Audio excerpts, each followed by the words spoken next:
শীতে রকমারির ডাল খেতে কার না ভালো লাগে, কারণ শীতে তো পাওয়া যায় রকমারি সবজিও। আজকের রেসিপি রুটি বা ভাত দুটোর সাথেই যায়। নমস্কার, কুইজিনিয়া চ্যানেলের পক্ষ থেকে সকলকে জানাই সাদর আমন্ত্রণ।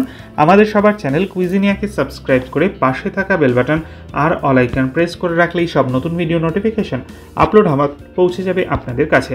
আজকে আমি নিয়ে এসেছি দারুণ একটা শীতকালীন ডালের রেসিপি, যেটা ভাত দিয়ে তো ভালো লাগে, তবে রুটি দিয়ে এটা খেতে জাস্ট ফাটাফাটি লাগে। ব্রেকফাস্ট হোক কি লাঞ্চ কিংবা ডিনার, যে কোনো জায়গায় মানানসই। প্রথমে আমরা নিয়ে নিয়েছি সামান্য একটু সর্ষের তেল। আমি কিন্তু এটা এক সোমবারে বসাচ্ছি। একটা তেজপাতা দিয়ে দিলাম, তেলটা গরম হলে আর 1/4 টিস্পুন পরিমাণ গোটা জিরে। 30 থেকে 40 সেকেন্ড অপেক্ষা করব ফোড়নটা ভালো মতো গরম হয়ে যাওয়ার জন্য। তারপর 100 গ্রাম পরিমাণ সোনামুগ ডাল নিয়েছি আমি এখানে। জল দিয়ে 3-4 বার ভালো করে ধুয়ে জলটাকে ঝরিয়ে এর মধ্যে দিয়ে মিনিট 2 সময় নিয়ে ভেজে নিচ্ছি। এটা কিন্তু আমি অতি অবশ্যই এক সোমবারে কাঁচা মুগ ডাল দিয়েই করব, যেভাবে আমাদের বাড়িতে মা করে। 500 মিলিলিটার মানে হাফ লিটারের কাছাকাছি জল দিয়ে দিলাম। জলটাকে দিয়ে ভালো করে একটু নেড়ে চেড়ে নিচ্ছি।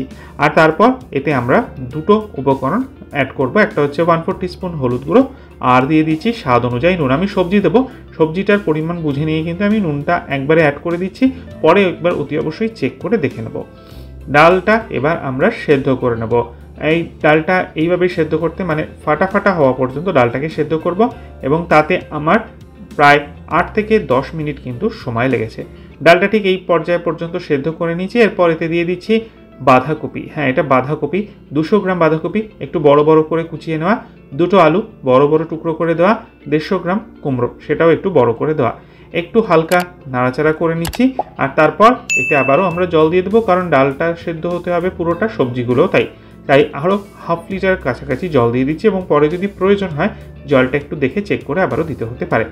জলটাকে দিয়ে ভালো করে নেড়েচেড়ে মিশিয়ে এবার এটাকে আমরা সেদ্ধ করব, এবং এটা সেদ্ধ করতেও কিন্তু আমাদের প্রায় 10 থেকে 12 মিনিট সময় লেগেছে। এই ডালটা কিন্তু একদম পাতলা পাতলা করবেন না, একটু ঘন থকথকে কিন্তু এটার কনসিস্টেন্সিটা হয়, তাহলে কিন্তু খেতে ভালো লাগে। একবার মিনিট 10-12 হয়ে গেছে, হাফ টিস্পুন চিনি দিয়ে দিলাম। চিনিটা কিন্তু মাস্ট। চিনিটাকে দিয়ে নেড়েচেড়ে আবারও মিনিট 3 একটুখানি ফুটিয়ে নেব, কারণ ডালটা একটু পাতলা আমার এখনও আছে। মিনিট 3-4 মতো ফোটানো হয়ে গেছে। এবার কিন্তু আমি একবার দেখে নেব, হ্যাঁ এরকমই ঠিক আছে, কারণ এটা কিন্তু রাখলে আরও একটু ঘন হয়ে যাবে। নামাবার আগে দিয়ে দিচ্ছি আমরা 1 টিস্পুন পরিমাণ ঘি। ঘিটাকে দিয়ে গ্যাসের ফ্লেমটাকে অফ করে দিয়েছি, আর ভালো করে নেড়ে চেড়ে মিশিয়ে নিচ্ছি। তাহলেই তৈরি হয়ে গেল আমার মায়ের রেসিপিতে বানানো শীতের দুর্দান্ত স্পেশাল রেসিপি। সেটা হলো বাঁধাকপি আলু কুমড়ো দিয়ে মুগ ডাল। বাড়িতে অতি অবশ্যই এটা শীত থাকতে থাকতেই ট্রাই করুন, আর রুটি দিয়ে খেয়ে আমাকে জানান কেমন লাগলো। ভাত দিয়েও ভালো লাগবে। আর ভালো লাগলে লাইক শেয়ার করতে ভুলবেন না যেন।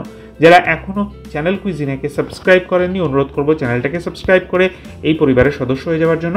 লাইফ ইজ প্রেশাস, গল্পে শেখালেকাল চ্যানেল দুটিকে সাবস্ক্রাইব করতে আজকে ভিডিও ডেসক্রিপশন বক্সের লিঙ্কটা প্লিজ চেক করে নেবেন। সবাই ভালো থাকবেন, সুস্থ থাকবেন। দেখা হবে পরের রেসিপি নিয়ে। নমস্কার।